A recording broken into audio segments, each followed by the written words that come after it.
A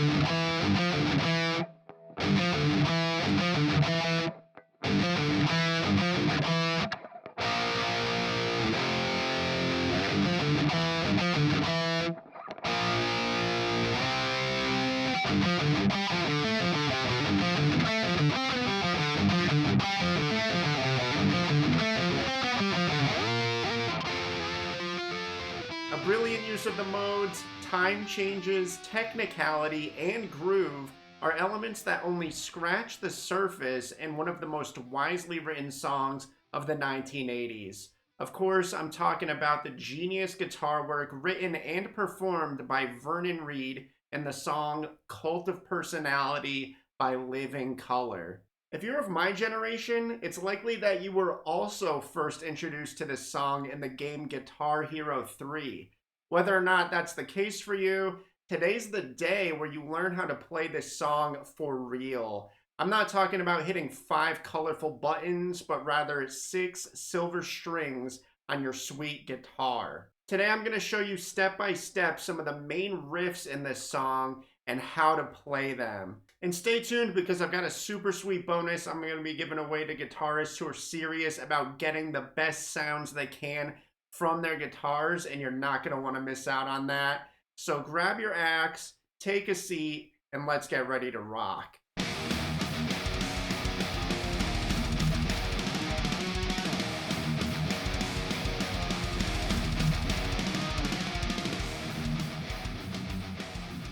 To get the most out of your experience with this song, first you're going to need just a couple of things to get started. First is a guitar, of course, but one that's tuned to E standard tuning. And on top of that, your guitar will likely be equipped with some sort of whammy bar system. There's a lot of whammy bar expressions used in this song, so it's important for you to have the right tool for the job if you want to have the most fun you can out of this tune. It'll just enhance your experience overall, and if you don't have a whammy bar, no worries, you can still pull it off and have a good time learning and playing this song. The next thing you're going to need is actually my free gift to you. It's my Elite Tones cheat sheet, and it'll help you get some awesome tones for this song and any song really.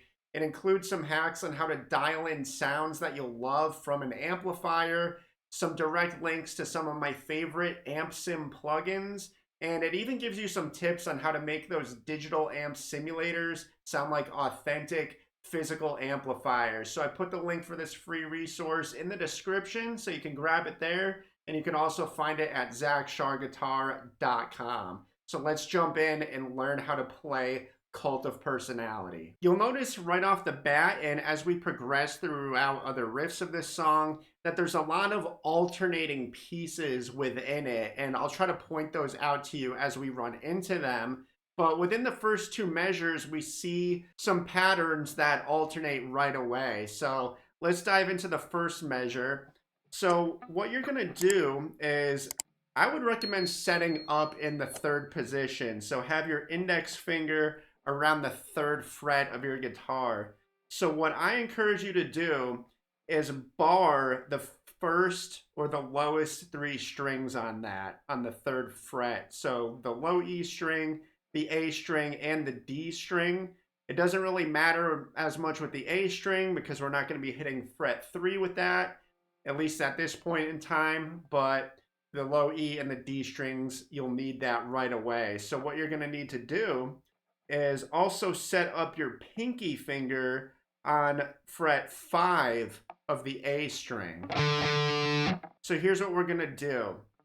You're going to hit fret 3 of the low E string, then fret 3 of the D string, and then fret 5 of the A string. And I'm playing with a lot of muting, some muting more subtle than others as I'm playing this main riff of the song. So from there, you're going to play fret 3 of the low E string again, and then what you're going to do is play fret 2 of the D string.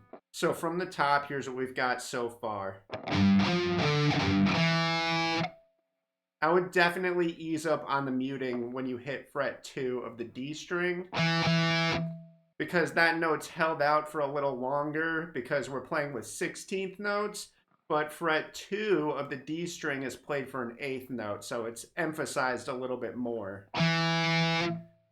So what I do when I play that is I keep my index finger in the same position, but I just slide it to fret 2. You're maintaining that barring position as you do that. I mean, technically, you could just place the tip of your finger on that note, but I find it easier and more efficient to just keep your finger in the same position because less finger movement is more optimal ultimately when you're playing the guitar. So you're just going to repeat that same thing once more to complete the measure. So from the top, here's what we've got for measure 1. And then, of course, that measure ends with just a quarter note rest. It lets the riff breathe and stand out more. So this is pretty much the main riff of the song, but it alternates with one slight variation every other time it's played. And so what you're going to do is you're going to start the next measure exactly the same, except on the second repetition of this little groove we've got going here, instead of playing that last E note on the D string, fret 2 of the D string, instead of letting that ring out for an 8th note, you're just going to hit it for 2 16th notes. So that measure will sound like this. And that is pretty much the main riff. So if you're going through this song chronologically from the beginning, from the very intro, you play both those measures a few times back and forth for a total of, 1, 2, 3, 4 measures. And then you hit a really weird part, okay? But it's also a very fun part because we're playing in 4/4 time up until this part. Here's where we hit a time change just for one measure to 3/4 time. So what you're going to do for this part is you're going to hit fret 3 of the low E string and then the same thing, fret 3 of the D string, then fret 5 of the A string, then fret 3 of the low E string once more. So it's that same thing we're familiar with already. But then what we're going to do is we're going to hit fret 5, then fret 3 of the D string, and then we're going to hit fret 5 of the A string. So from the top of this measure, we've got this. Then we've got what is sort of like a little arpeggio here. We're going to hit fret 2 of the G string, fret 3 of the D string, then fret 5 of the A string. Then we're going to finish it off with fret 3 and then fret 2 of the A string. So that whole measure will look and sound like this.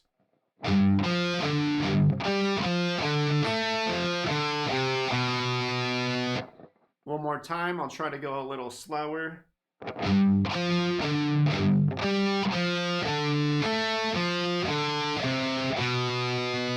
And then that's it. So then the time change goes back to 4/4, and we continue on with that alternating sequence we started this song with.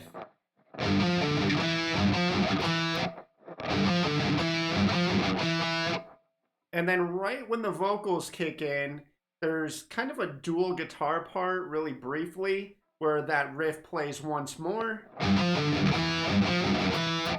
But as that's happening, you've got this really gnarly 6/9 chord. And that's where we get our first use of the whammy bar. So we give that a little vibrato as that shakes. And to play that, you're going to play fret 3 of the D string, B string, and high E string. And then you're going to play fret 2 of the G string. That's all in the same chord. So altogether, you've got this. And it looks like an F6-9 because we've got the F. I'm assuming that's a root because it's the lowest note, but it could be some weird inversion. Then we've got our A note. So that's like the third interval. F, G, A. And then we've got D here. F, G, A, B, C, D. That's our 6 in the F6-9. And then, as you'll guess, we've got G. So it's F, G, but not that G. A, B, C, D, E, F, G. That G. So it's the 9. F6-9.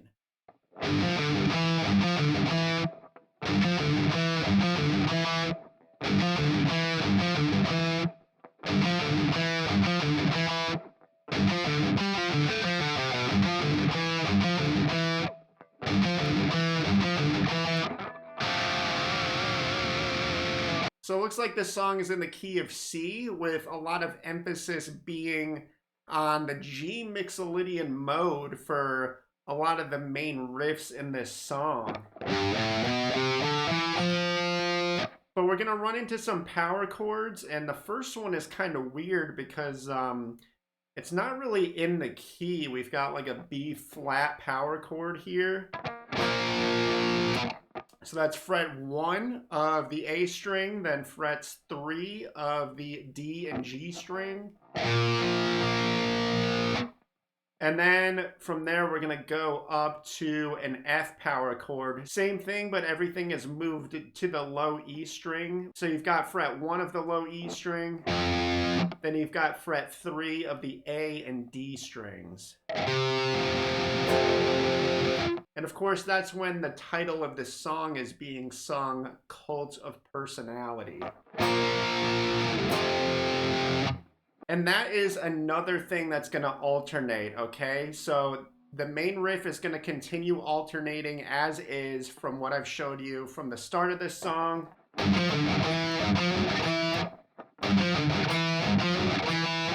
And then the next time we have those big bad power chords, we're going to start the same way with that B flat.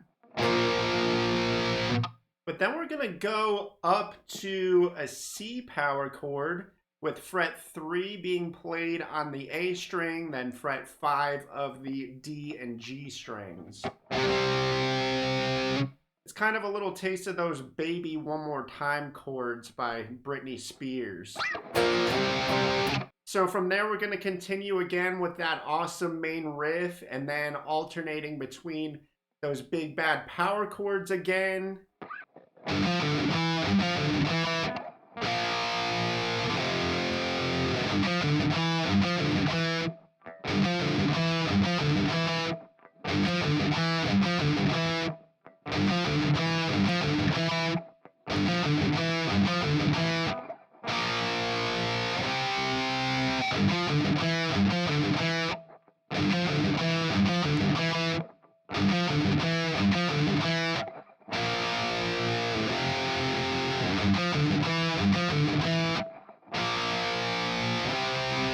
At this point, we've got an incredibly fun part to play just before the chorus, and it's a crazy barrage of notes, and we're hit with another time change. We're going back to 3/4 on this. And the first measure that starts this is kind of like the 5th measure that was played from the intro of this song, where we had that first time change to 3/4. So go back to that if you need to. But from there, it's going to alternate between that and a little bit of a different part. So we're going to start the next part the same way. We're going to hit frets 3 of the low E and D strings, then hit fret 5 of the A string, and then back to fret 3 of the low E string. But from here, it looks like we're going to jump right back into that arpeggiated section. So it's going to go fret 2 of the G string, fret 3 of the D string, then fret 5 of the A string.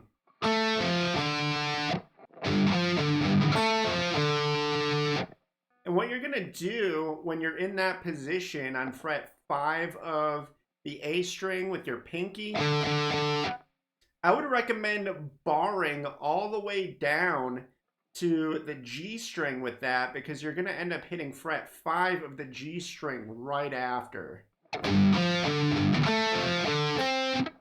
And then from there, we're going to continue on the G string by playing fret 4, then frets 5, then 3 of the D string, then fret 5 of the A string.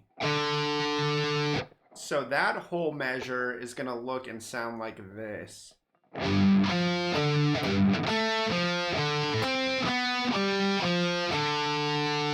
And then, of course, that is alternated between that and the first measure of this section.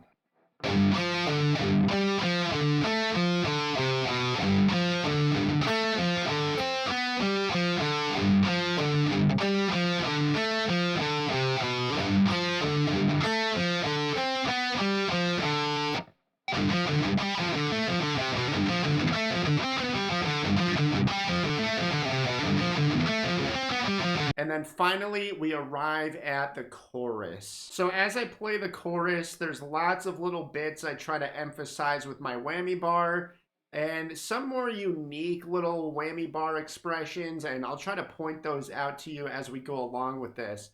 So what you're going to do to start that off is you're going to play fret 15 all across the D string, G string, and B string. And then you're going to follow it up with another 3-note grouping played on fret 15 of the D string, 14 of the G string, and 13 of the B string. And then you're going to just arpeggiate those notes right there in that shape. 15, 14, 13 on the D, G, and B strings. Then you're going to shift over and play fret 14 of the D string, fret 12 of the G string, and fret 13 of the B string. And we're going to arpeggiate those notes. We're not going to strum it all at once. We're going to pick note by note. And what I do is I'm going to bar the entire 12th fret, starting with the D string, then of course the G and the B string, because we're going to hit those notes right after that, and I like to give that a little bit of whammy bar flair. Then you're going to gently hit the 12th fret of the D string once more before hitting fret 13 of the B string, then pulling off to fret 12 of the B string. And then hit the 12th fret of the G string, then the D string. So from the top, here's the chorus.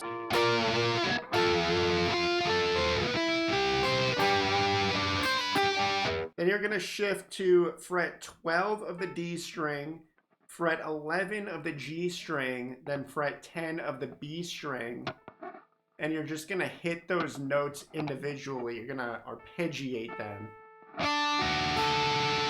Then you're going to shift things over a half step down, and you're going to play fret 11, but then you're going to play fret 9 and 10, so the fingering position is going to look a little different. That's frets 11 on the D string, frets 9 of the G string, then fret 10 of the B string.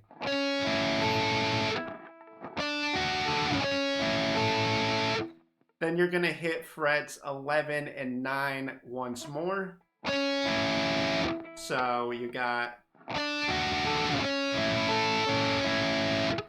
Then you're going to bar the 10th fret of the D, G, and B strings. Give that a little whammy bar flair. And then you're going to play fret 10 of the D string, fret 9 of the G string, then fret 8 of the B string. And you're going to hit that all at once and give it a little whammy bar flair. So that is the entire first half of the chorus. Let's take it from the top.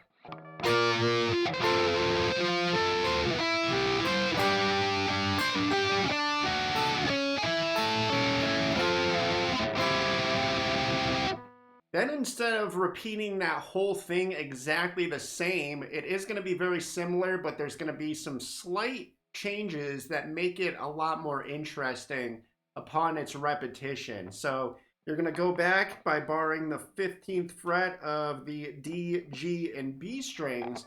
But what I am hearing when I play this is you start with a little dip already down on the whammy bar, and then you just return the bar so that the strings are back to their default pitch.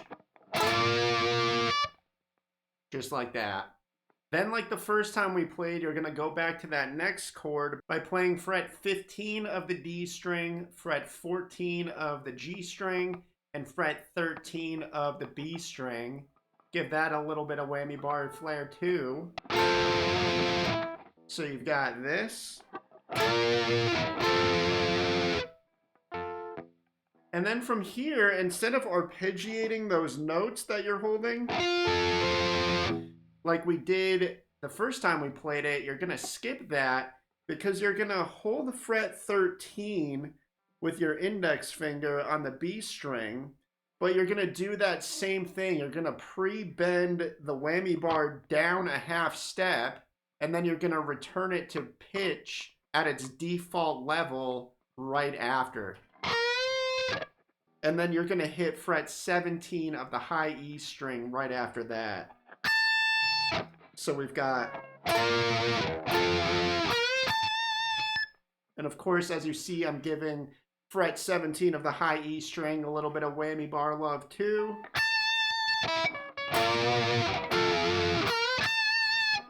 Then we're gonna go back here to this familiar shape on fret 14 of the D string, fret 12 of the G string, and fret 13 of the B string. And we're going to arpeggiate those notes. We're not going to strum it all at once. We're going to pick note by note. But then we're going to hit fret 12 of the D, G, and B strings all at once. And then we're just going to hit fret 13 and 12 of the B string, and then fret 12 of the G string. So that measure will look and sound like this. And as you saw, I gave that little chord a little whammy bar action. It's probably optional for you, but it makes it more fun. And from here, we're going to go back to that other familiar shape. We're going to play fret 12 of the D string, fret 11 of the G string, and fret 10 of the B string. We're going to arpeggiate those note by note, not all at once. Then we're going to shift down to fret 11 of the D string, fret 9 of the G string, fret 10 of the B string. And when you hit fret 10 of the B string, I like to give that a little whammy bar action too. So from the top of the second half of the chorus, the modified repetition, it'll look and sound like this.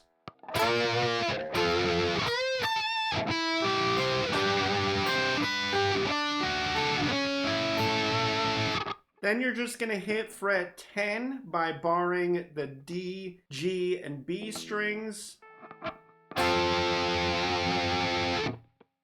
Give that a little whammy bar action.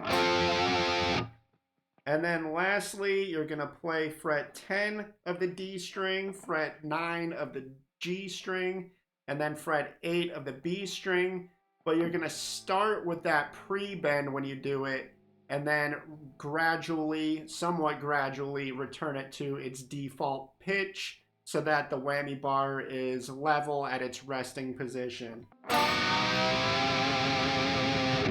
And if you want, you could kind of finish that off like I just did with just a little bit of vibrato. But that's basically it. Those are the main riffs of this epic song.